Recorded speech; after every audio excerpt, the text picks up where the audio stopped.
Okay, so now we are going to discuss about the second non-domestic source.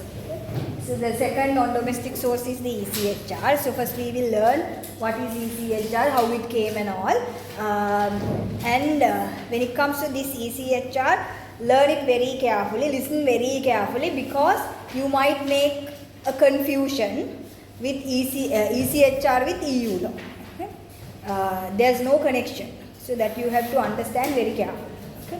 So when it comes to ECHR, so ECHR is a document and you call it as European Convention on Human Rights. ECHR, European Convention on Human Rights, and that came from the Council of Europe.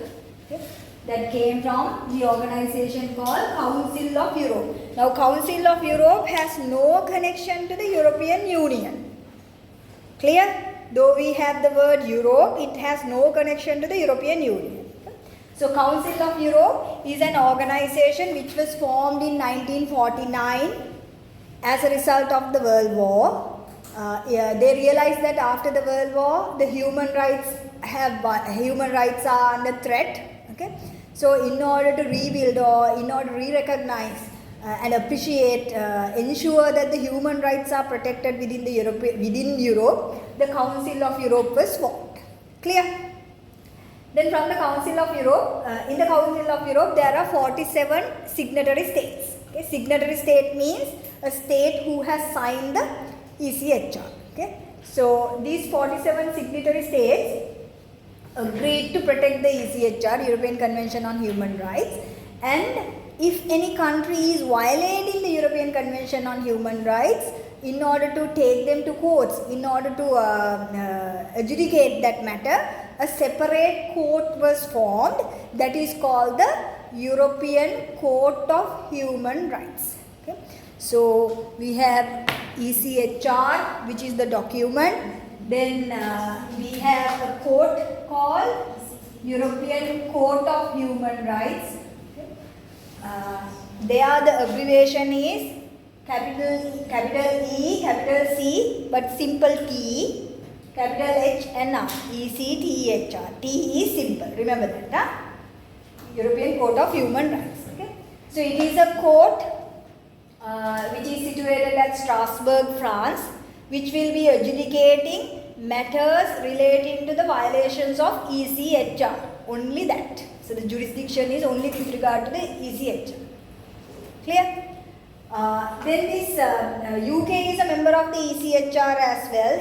UK has signed the ECHR. So as a result of that, the human rights which are recognized by the ECHR will be applied to UK too. And then again, you might wonder like how the ECHR is directly getting connected with UK. Now initially they were a member, even now still they are a member. So whenever they want to protect the human rights, if there is any necessity to protect the human rights, or if any person has faced some sort of human right violation, those people will have to go to Strasbourg, okay, to France, to redress the matter. So it's cumbersome, it's little bit hard, time consuming. So if it is the case, no one will be interested of protecting their human rights, because you have to spend your time and money again and go to another country to protect your human rights, which is not practical. So in 1997, the Labour Party, so in UK, the Labour Party, they gave an election promise in their mandate, in their manifesto. They stated that if they come to power, they will be bringing one of their own act to protect the human rights. So this election campaign was named as Rights Brought Home Campaign. Okay? Rights Brought Home Campaign.